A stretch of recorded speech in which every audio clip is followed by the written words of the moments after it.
Bom dia, pessoal, bom dia a todos. Eu sou o Railan, acadêmico de Direito, e eu vou estar dando continuidade ao trabalho, né? Fiquei responsável pela parte no que diz respeito à defesa do réu. Bom, dito isso, né, eu vou estar trazendo um pouquinho aqui de informação a respeito da classificação da defesa do réu. Primeiramente, existem dois tipos de defesa que são indispensáveis na ocorrência de um processo. Claro que existem outras formas, mas eu vou estar trazendo duas, mais especificamente a defesa substancial, né, também chamada de defesa do mérito. Existem dois tipos de defesa possíveis, né, e lícitas dentro da lei, né, dentro de um processo, e que podem ser apresentados por todo e qualquer cidadão, né, dentro de um processo no qual aquele cidadão ele está exercendo o papel de réu. Primeiramente, eu vou dar um pequeno respaldo à defesa substancial, né, que é a defesa do mérito. Essa defesa ela consiste na oportunidade do réu trazer, através de argumentos em face de sua defesa, um material, em sua defesa material, com o objetivo de buscar, na qualidade de réu, a improcedência do pedido do autor.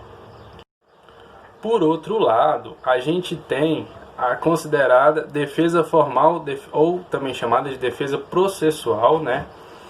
Que eu não vou entrar muito a fundo nessa parte, né? Eu vou dar um respaldo mais para a defesa de mérito. Bom, dando continuidade, temos a defesa de mérito, como eu disse anteriormente, e a defesa formal processual, que é aquela onde o cidadão, na qualidade de réu, ele terá a oportunidade de apresentar manifestações que indiquem atos de improcedência ou deficiência na estrutura procedimental, do processo em questão no qual ele está sendo réu.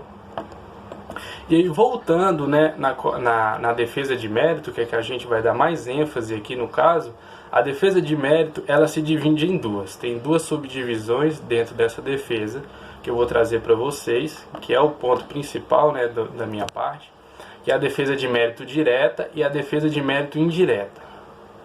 Bom, primeiramente, a defesa de mérito direta, ela tem como objetivo desconsiderar a causa de pedir, contrariando os fatos expostos.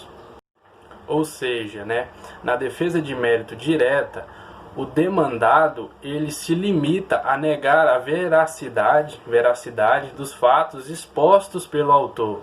Ou seja, ele reconhece que os fatos, ele reconhece a veracidade dos fatos, mas ele tem o objetivo de negar essas veracidades para que as consequências, né, para que as consequências jurídicas pretendidas pelo autor ela não seja levada em conta pelo magistrado, né? Ou seja, ele quer contestar os argumentos do autor, mesmo sabendo que aqueles argumentos têm a sua veracidade comprovada pelo réu. Ou seja, ele vai contestar, né, os efeitos que o autor quer perante aos magistrados. E a partir daí, né, a gente pode ter um exemplo da negativa geral, que é permitida por advogados dativos, curadores especiais e membros do Ministério Público, assim como dispõe o artigo 302 do Código de Processo Civil.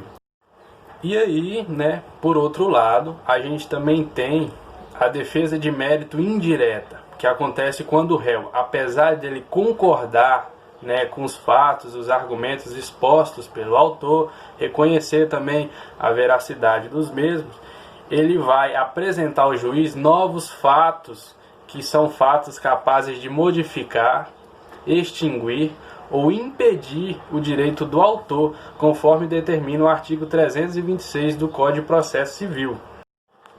Bom, e no que se refere à defesa do mérito indireta, desses fatos que eu citei, esses fatos eles vão ter o objetivo de ampliar, né, a visão fática do juiz perante aos argumentos apresentados, e são classificados em três: fatos extintivos, fatos modificadores e fatos impeditivos. Assim como o próprio nome sugere, o fato impeditivo são aqueles fatos que eles vão impedir o exercício do direito, né, na relação jurídica, E aí a gente tem como um exemplo o contrato celebrado por um incapaz ou com vício de consentimento.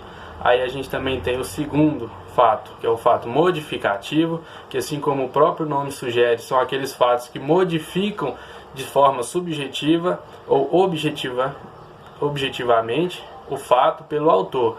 Um exemplo é a cessão de crédito sem ressalva com a modificação do credor no contrato. E por último, a gente também tem aqueles fatos chamados de extintivos, que são os fatos que, assim como o próprio nome sugere, eles vão extinguir o direito. Que aí a gente tem como exemplo a prescrição. Bom, no caso da prescrição, né, que está enquadrada nos fatos extintivos, a prescrição ela ocorre pelo fato de, embora no caso concreto o autor ele ateste a veracidade dos argumentos pelo decurso do tempo previsto em lei, ele ainda assim vai haver, diante desses fatos, a perda da possibilidade de reivindicar esse direito, que está previsto em lei, no Código de Processo Civil, artigo 326 mais especificamente. Bom, e a partir daqui eu encerro a minha fala e repasso adiante para o nosso colega Jarles, que dará continuidade ao nosso trabalho.